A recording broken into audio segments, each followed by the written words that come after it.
Welcome in to Locked On Knicks. Alex Wolf here, joined by very special guest Evan Dammarell of the Locked On Cavs podcast today.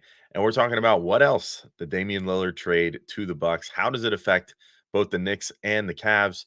Which of the two teams is closer to contention right now? And could this Lillard trade and thus potentially taking Giannis off the table open up the door for another Donovan Mitchell saga for the Knicks? We're talking about all that next on Locked On Knicks. You are Locked On Knicks, your daily New York Knicks podcast, part of the Locked On Podcast Network, your team every day.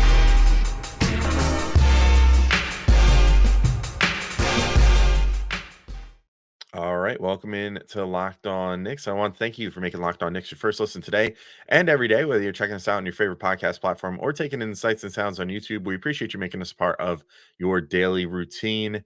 And of course, if you haven't already, make sure to hit the notification bell on YouTube or the auto download function on your favorite podcast app to make sure you never miss an episode. I'm Alex Wolf. I'm editor-in-chief of Knicks site, The Strickland, which you can find at thestrick.land.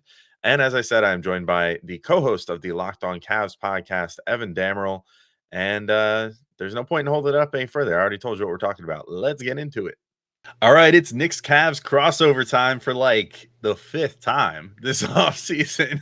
It's dating back to the playoffs too. But there's been a lot to talk about between these two teams. I'm joined by Evan Dammarell of the Locked On Cavs podcast, and we are going to talk about Damian Lillard first off. So about neither of our teams. It was kind of the biggest. We're recording this on Wednesday. It was the biggest news of the week. Biggest news of the offseason, probably, I would say.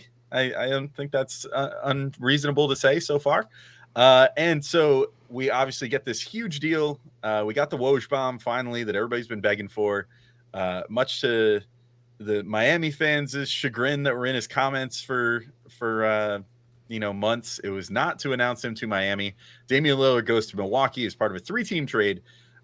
Drew Holiday, DeAndre Ayton, Toumani Camara, and a first-round pick and 2 swaps from Milwaukee go to the Blazers, and then Phoenix gets Yusuf Nurkic, Grayson Allen, Nas Little, and Keon Johnson in this deal. Evan, I guess first, what were like few sentence thoughts on this deal, like from the Cavs perspective and just overall? So the Cavs have the luxury of facing Damian Lillard and the Milwaukee Bucks 4 times this upcoming season. And funnily enough, we were talking about this on Locked On Cavs. We were going through FanDuel lines and odds just for like who could win the conference, who could win the division, etc. And awards too. And I just said, hey Chris, quick sidebar, like how much would this change if Damian Lillard ended up with the Bucks? And then we both mutually agreed like that's a 2K trade. Like, it's not going to happen. It's probably going to be the Heat. And then Chris said, I think it might be the Raptors. And I said, yeah, but what if? Like, that Bucks team's going to be unstoppable. And on offense, they are menacingly scary. And I'm very curious to see how teams diffuse them. But, hey, good on Milwaukee. They listened to their superstar saying that he wanted to get better, and they certainly went out and got better. How do you feel about it? Yeah, I feel pretty similar. I mean, luckily the Knicks don't have to face the Bucks quite as much, although I think they faced them 3 times this year, if I'm not mistaken. I'd have to go back and look at the schedule. It seems like a team that the Knicks just always end up facing 3 times every year, regardless of how the schedule breaks down. But yeah, I'm kind of I think they're going to be really, really nasty, from the perspective of both our teams being kind of Eastern Conference up and comers, like getting ready to hopefully enter contention, like serious contention, if they can swing it.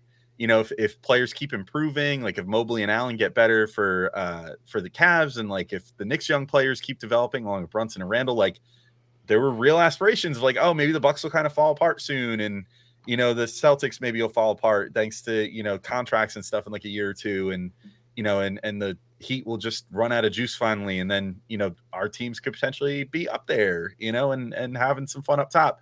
And now it just kind of seems like, well, any pipe dreams of that for the next couple years don't seem super realistic, because I just think this combo is going to be lethal. I mean, it just literally all the problems that you have with having Giannis as your centerpiece of your team go away by having Lillard there, because he can just space the floor so well. He can create for himself anywhere on the court. So if you run into those situations where it's like the other team is walling off the paint and Giannis can't get all the way to the hoop, which is his bread and butter, then all of a sudden you have Damian Lillard just waiting outside who can hit it from anywhere on the court. He's basically, I mean, his range is second only to Steph Curry, and accuracy and everything else. And, a guy coming off a 30-point per game season last year. I mean, it's nonsense. As far as like the Knicks too, the other thing is this kind of changes things on the Giannis front, which we'll get to in our third segment, where we're going to sort of revisit Donovan Mitchell, the Donovan Mitchell saga, and if there could be a Mitchell 2.0 saga. But I think for the Knicks here, this is there's been so much chatter the last like 3-4 weeks about like Giannis might want out in a couple of years, and he really put the screws to Milwaukee, like you said, and then they went ahead and made this move. And like from a Knicks perspective now, it's sort of like, in a way, it's almost a relief, because I think now you could say, all right, don't worry about holding these chips back for Giannis specifically, because I think it's pretty safe to say that as long as Lillard is there, they're probably going to continue trying to go for it, because that's just a really, really talented team with those two as the top two stars. I mean, I will say it is a shame for the New York Knicks, New York City, like coffee cup crossover for a Greek theme just to attract Giannis in terms of city edition jerseys. But on top of that, yeah, it's fascinating because the Knicks are an up and coming team. You and I have talked about this a lot. The Cavs are an up and coming team, and when you look at the Bucks, you're like, okay, both Cleveland and New York and possibly Boston as well, depending on how, like, the two Jays are young enough like that you can build around that quite a bit. But like, you can age out a team like Milwaukee, and then it may be like you usurp them and take that number 2 spot, or maybe you pass Boston as well and become the number 1 team in the Eastern Conference. But to your point, this just opened up Milwaukee's runway quite a bit again, because with Giannis as your centerpiece, you can run pick and roll Dame Giannis all the time and just watch Giannis with a full head of steam crash to the basket and just get like easy looks, because defenses are going to either have to like respect Dame, or you see Dame get a wide open look because defenses have to respect Giannis at the same time. The geometry that the Bucks can work with now on offense is just absolutely nutty to conceive, because then you have like Chris Middleton as like your third banana on the perimeter too, or your third star really in this offense, who works really well too. And then even on the defensive side of the ball, like, sure, Milwaukee took a pretty decent downgrade by giving Drew Holiday to Portland to acquire Damian Lillard. But even if you have Lillard being attacked on defense, you still have that backline of Giannis and Lopez, where it's going to be really hard to score on the Bucks at times too. And sure, there's pressure points to maybe attack the Bucks that way, like if you get their stars into foul trouble and exploit maybe their lack of depth off the bench. That can make life a little bit easier if you're an opposing team. But it's so tricky to think about, just because, yeah, like the Giannis thing was fascinating because the comments are pretty clear, and then you could see like, okay, well, if a team strikes out on Dame, like whether it was Miami, or let's say Miami did get Dame, like if Giannis is not happy with the situation, like the Knicks could be circling and give like a really overwhelming offer, because they've kept the powder pretty dry after trading Kristaps Porzingis to Dallas and just slowly accumulating assets over time just to kind of maybe make a big splashy move like that. And yeah, I'm curious to see what a team like New York or even Cleveland, who made their power move, does to now hang with the team who brought a nuclear warhead to a gunfight. Yeah, I mean, I don't envy being in the same division as them, because having to face them 4 times is pretty tough. To your point, I just think I think the biggest thing to me is the like what you said, the pick and roll. It's just nasty. It's just, you're dealing with one of the most dominant finishers and foul drawers in NBA history, and one of the most dominant shooters in NBA history. And there's just no way to properly defend that unless you're going to start like sending an extra defender to help guard pick and roll. But they still have enough weapons around to exploit you. Like, you're still going to have Brook Lopez out on the perimeter who can shoot the 3. They didn't completely gut their team to make this happen. You know what I mean? It was essentially trading Holiday, and then like Grayson Allen was a great role player for them, but like they've still got Malik Beasley that they just added. They have Bobby Portis still on the team. They still have Connaughton. They have Chris Middleton, obviously, who we didn't even talk about yet. Like, if he could stay healthy, like things are nasty. Like they just have so many shooters. They're basically the perfectly built team around these 2 centerpieces now at this point.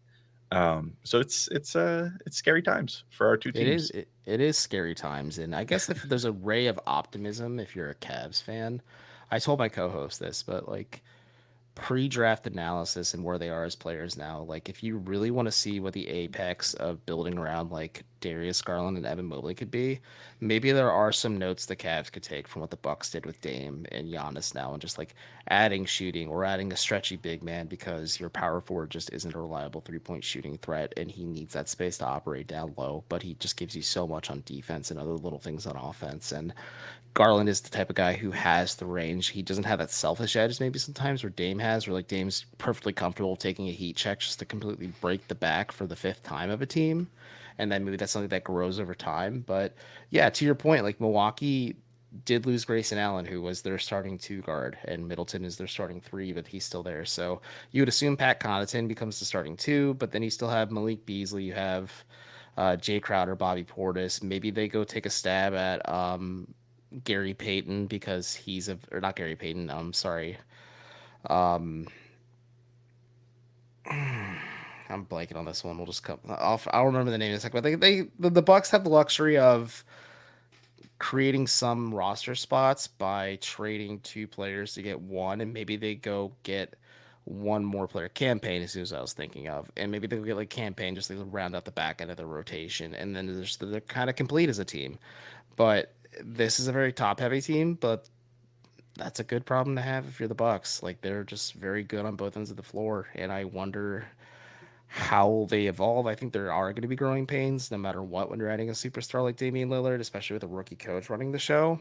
But the Bucks are primed to win the championship this year. Not even just win the conference, but like just outright win the championship. Yeah, and you know what? That's about enough Bucks talk. I think it's about time we get into a little Knicks Cavs, because it's going to get depressing if we just keep crowning the Bucks as the preseason champs. But it's so hard not to. This is a great move by them. But real quick, before we get into who's closer to contention, the Knicks or the Cavs, I just got to remind you all that today's show is brought to you by DoorDash. And if you love the convenience of getting what you want right to your door, DoorDash grocery delivery can help you stock up for the week or order last-minute cravings conveniently. You've trusted DoorDash to deliver your restaurant favorites, and now you can get grocery delivery that actually delivers too. With thousands of grocery stores to choose from, you'll find the best in your neighborhood and boost your local economy with each and every order. You'll get exactly what you ordered, or they'll make it right. So sit back and enjoy quality groceries just like you picked them yourself. If you want even more value, you can save on all your grocery and restaurant favorites with a $0 delivery fee on all eligible orders with a Dash Pass membership. And with easy substitutions right in the app and best-in-class customer support, DoorDash delivers groceries exactly how you want it. Get 50% off your first DoorDash order up to a $20 value when you use code LOCKEDONNBA at checkout. Limited time offer, terms apply. That's 50% off up to $20, no minimum subtotal, and zero delivery fees on your first order when you download the DoorDash app in the App Store and enter code LOCKEDONNBA. Don't forget, that's code LOCKEDONNBA for 50% off your first order with DoorDash. All right, and we're back in to continue. Well, I shouldn't say continue talking Knicks Cavs. To start talking Knicks Cavs after we talked Bucks in the first segment, we talked about what the Bucks trade means to the Knicks and Cavs a little bit, which again we'll talk about a little in our final segment as well when we talk about if maybe there's now a door open to potentially revisit the Donovan Mitchell saga.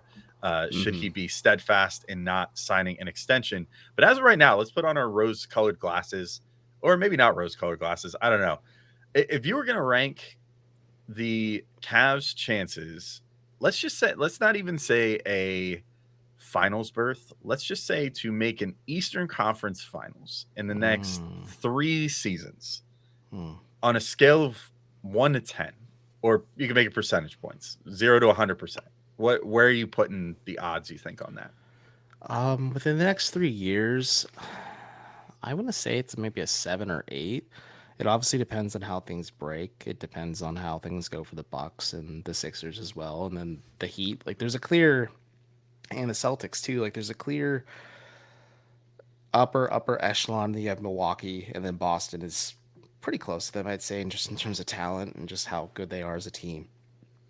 And then you have like this just pretty thick group of Philly, Miami, New York, Cleveland. I think Atlanta could be in that conversation too if they improve with this Quinn Snyder having a full training camp and everything, and some of the offseason moves they made as well. But it's going to be interesting to see because, like, if you look at like FanDuel, a regular sponsor of the Locked On Podcast Network, like heading into next season, the Cavs are plus 700 to win the conference, and the Knicks are plus 1600. And I am surprised by that because considering how last season went between both of these teams, with the Knicks just mopping Cleveland in 5 games, that you really are banking on the potential of Evan Mobley and Darius Garland like leveling up in such a dramatic way that they are your cornerstones. And maybe that is just like a contingency plan and a bit of a security blanket in the event Donovan Mitchell does leave, whether it's to join the Knicks or it's via trade with another team or in free agency. So I don't know. Like I want to say like 70-80% because you just don't know how things will break and evolve. But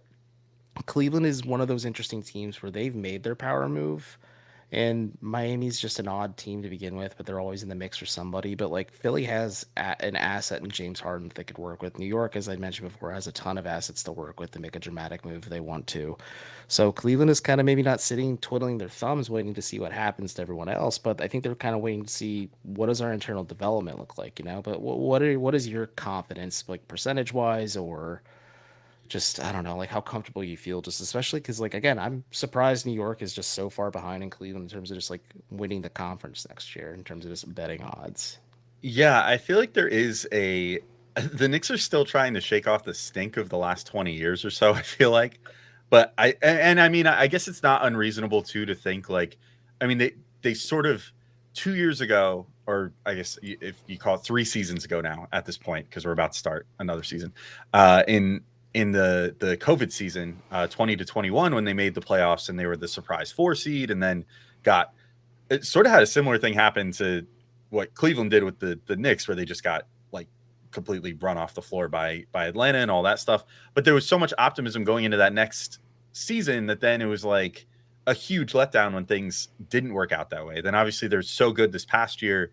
I think there's just a lot of hesitancy to trust them. And I wouldn't totally blame like odds makers for that. The Knicks have not strung together 2 good seasons in a row in 25 years. Like it's been a long time. You know, every time they find a small bit of success, they have at least a 1-year respite before they're back again.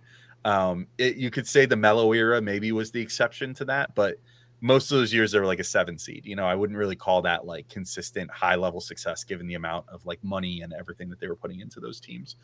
So I think that's maybe where some of the pessimism comes from.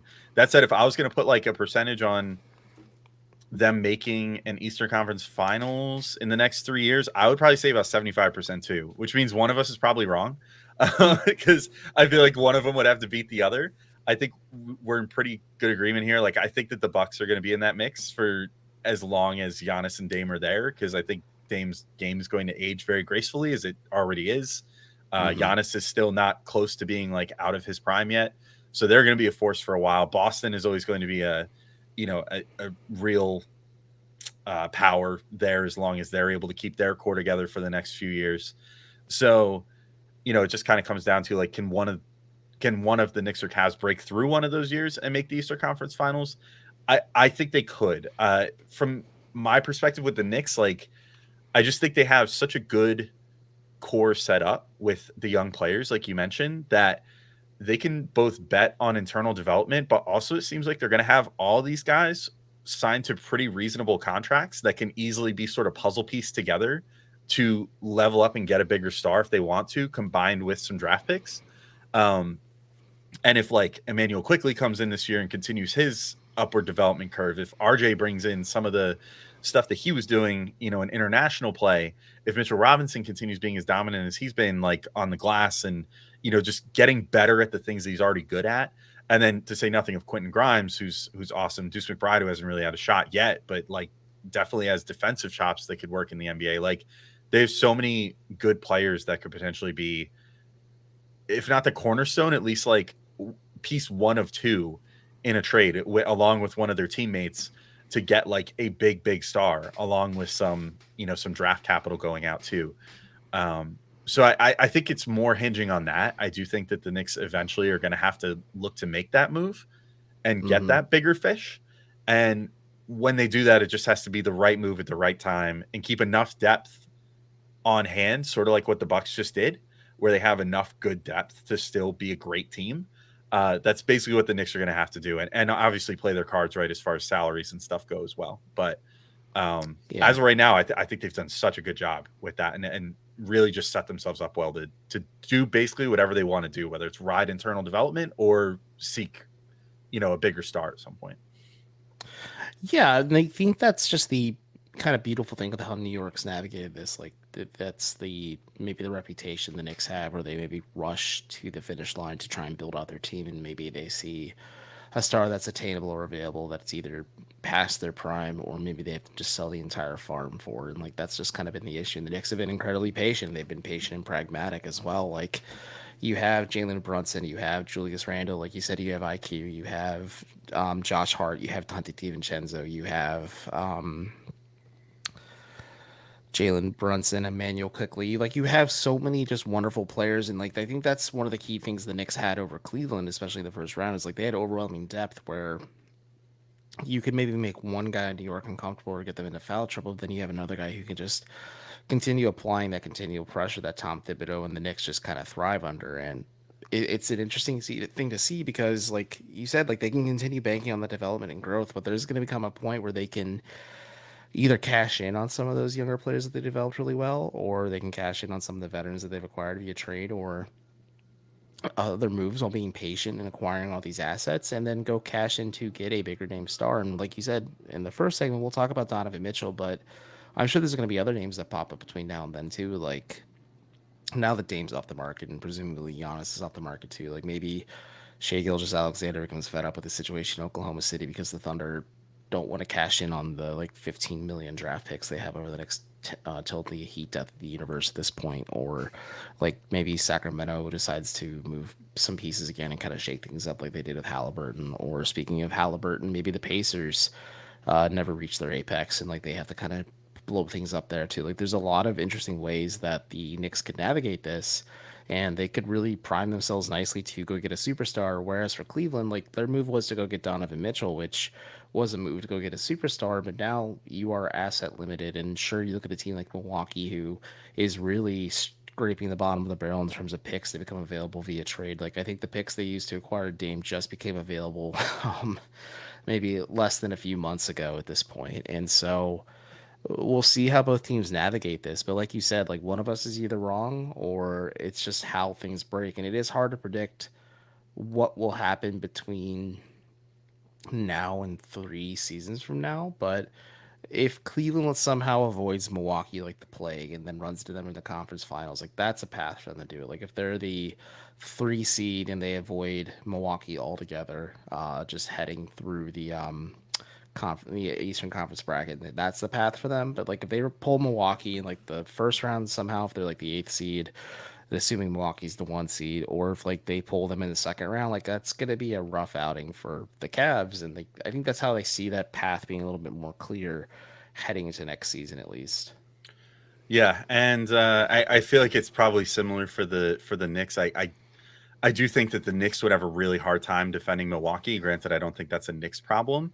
That's an NBA problem. That's an NBA problem. That said, like, the 3-point shooting teams like that always kind of vex the Knicks. That said, like they've done a pretty good job against Boston in the past. So like I do think there's a world where if the Knicks manage to make like a 3 seed and then have a date with Boston in the second round, that's probably their clearest path to getting to the conference finals, because they just, for whatever reason, have Boston's number. It's a team that they always play really well and seem to be able to get the best out of their defensive matchups there, and really do a pretty good job containing Tatum and stuff like that. So we'll see how that all goes in the future. But we've danced around it enough. Let's just real quick take one final break and then come in and discuss if maybe there's a Donovan Mitchell saga 2.0 in both our futures. So we'll get to that in just a sec. All right, we're back in to talk about the thing that we've been teasing the whole show. Hopefully it kept you around this whole time, listener or watcher. But we are going to talk about Donovan Mitchell and if there could be a potential trade saga again. So Evan, I think we've talked about this almost every time that we talk because it's intriguing. You know what I mean? It's a guy that the Knicks have a lot of connections to, which is why everybody thought that he was going to be a Knick right now. You know, as of this time, not quite this time last year, but you know, like last summer, all summer was basically just spent being like, all right, when it was sort of similar to like the Dame saga this year, actually, if we're being honest. Like it was just like, come on, Woj, drop Mitchell to the Knicks already. Like, what's going on? When is this gonna happen? It was like all summer this year being like, come on, drop Dame to the Heat already. When's it? And then boom, Cavs come out of nowhere. They trade for Donovan Mitchell. But like more so than Damian Lillard with the Miami Heat, the Knicks have all these other connections. You know, Donovan Mitchell's dad has worked for the Mets for like forever.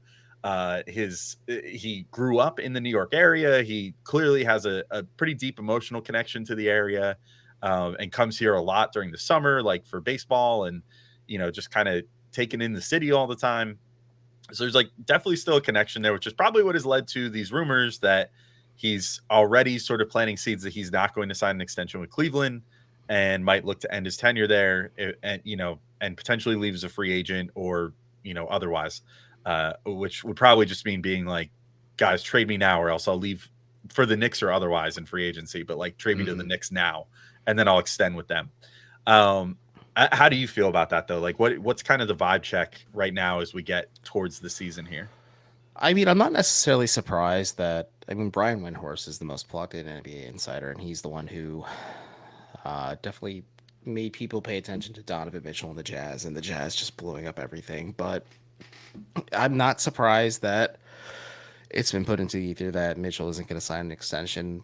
Chris Manning, my co-host, and I talked about that, like how neither of us are really surprised because financially it doesn't make much sense. And if you're Mitchell, you want to maintain as much flexibility as possible heading into what could be a much more lucrative opportunity for you. And also, you don't want to landlock yourself to a situation where your heart may not be fully in it. Cause like you said, like in Mitchell said as well, the expectation was for him to be with the Knicks heading into last season. And we were all a little surprised when he was holding up a Cavaliers jersey instead when he was being introduced to the media in downtown Cleveland. But more than that, like it's just interesting to think about what could happen long term because, like you said, like there could be a very real possibility where the Cavs just decide, like, hey, or Mitchell comes to him and says, like, hey, I have no intention to sign an extension with you guys. And then after that, like, you just look at your options and say, okay, do we trade him now or do we ride this out and wait to see what happens? Because he technically has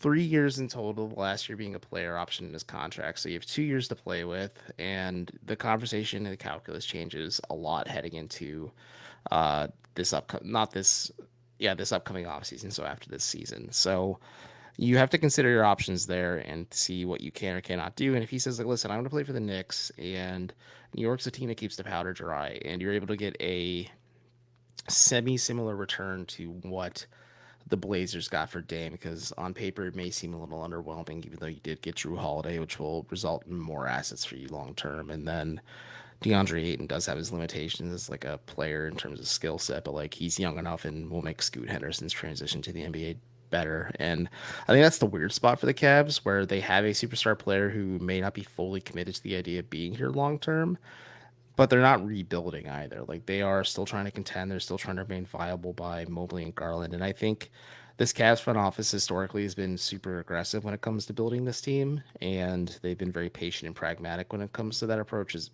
on top of being aggressive. So if it's by all indications, Mitchell doesn't want to stay here, and he's human. His heart and decision could change between now and then, or maybe the Cavs are more comfortable paying him the money they want to pay him. The conversation could change, but he's just like, listen, I want to be with the Knicks. I want to be with the Heat.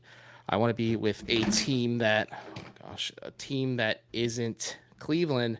Yeah, you explore that conversation, but it's not a conversation for now. You try to figure out how can we convince Donovan Mitchell to sign on the dotted line. And Kobe Altman kind of said that in his exit interview. He's like, he's done a lot for us to prove it. Like, yeah, he's a guy we want to commit to long term. But more than that, like, Donovan Mitchell now needs to be convinced by the Cavs, like, yeah, I can win this team, and this is the team I want to build the rest of my legacy and career with.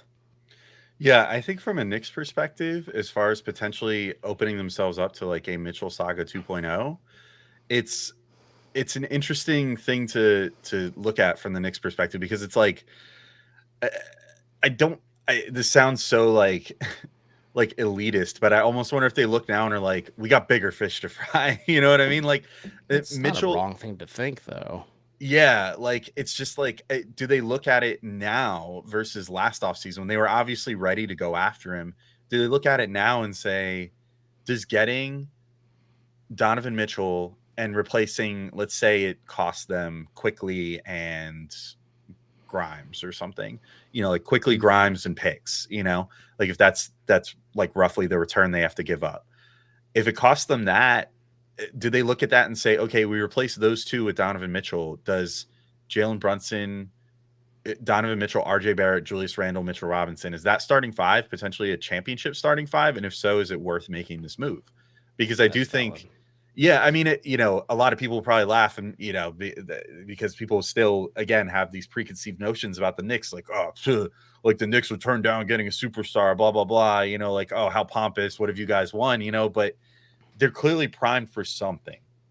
And whether they seize that or not is a whole thing. Like, that's what we're going to have to see. But I don't think it's unreasonable to say that they could be one big move away from actually being a legitimate contender, because I really think that Brunson, I've said this before, like my sort of semi hot take on Brunson is that I don't necessarily know that he would be the best player overall on a championship team, but I do think that he is a championship winning scorer. Like he can be your number one option on offense for a championship team. Like he is that good. The Heat series totally sold me on that this year, because he essentially had to go out there and it was like playing 1-on-5 at various points, because nobody on the team was confident enough to shoot. Even when he was dishing it to guys that could at least space the floor like Grimes, none of them could hit shots consistently. And it was just like Brunson having to go out there and score like 36 points every night. And he did it. And it just by sheer force of will and like pivots in the post and, up and unders and dribble moves and step back threes. Like he has one of the most complete bags, I think, in the NBA right now, as far as creating shots.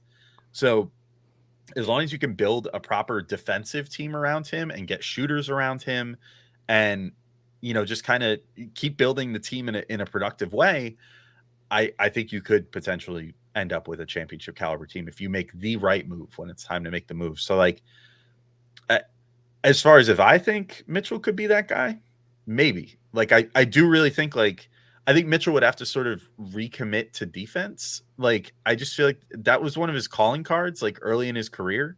And I think he's still all right on that end, but I just think he would have to like go back to being his early career self, maybe at the expense of having as much usage as he does.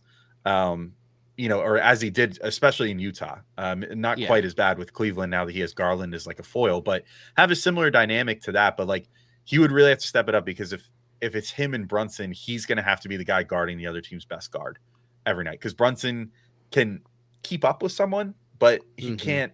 He just does his best. You know what I mean? Like, he has size limitations defensively. He's always going to. He's not going to be like a huge negative, but he's usually going to be like a little bit of a negative, but he more than makes up for it by being a huge positive on offense. So it'll be intriguing to see, but there's certainly, I think if Mitchell hits the market again, for sure the Knicks will be first in line to call. Like, they're going to be like, well, let's try this again. What do you guys want? Can we do this similar to what we were offering Utah a couple of years ago, or maybe a little less because more time has passed and there's less time on his contract? The leverage situation has changed a little bit. I guess we'll have to see how it goes, but it's certainly something that intrigues me and that I think could happen. No, I agree with you. And I think it's going to be interesting to see what a team like New York does, or maybe Miami. Maybe like they offer Tyler Herro and 2 first-round picks, and the Cavs are kind of willing to bite the bullet on that situation and get something of quote-unquote value back. And at least Harrow's a guy that fits in nicely next to Mobley and Garland, and fits in timeline-wise as well, and does have that playoff pedigree to him too. But before we head out of here, like, I think another name that could be entering the ether if they flame out again, and they have a reputation of doing this, especially in the second round, but let's say Joel Embiid is unhappy in Philly. Do you think the Knicks would gun harder for him, or would they stay the course and go Mitchell first? Or, like, would they make Mitchell a priority over Embiid? Or, like, Embiid, would they trip over themselves and say, okay, Don, it's nice knowing you, but enjoy Cleveland, Miami, or wherever else. We're going to go big man hunting? It's interesting because it's first off, it's hilarious to think of a scenario where like those two would just like time their announcements like the exact same time and be like, by the way, I want to trade. And they're like rushing it to like Woj or Shams and just be like, who wants this one? Who wants the trade request?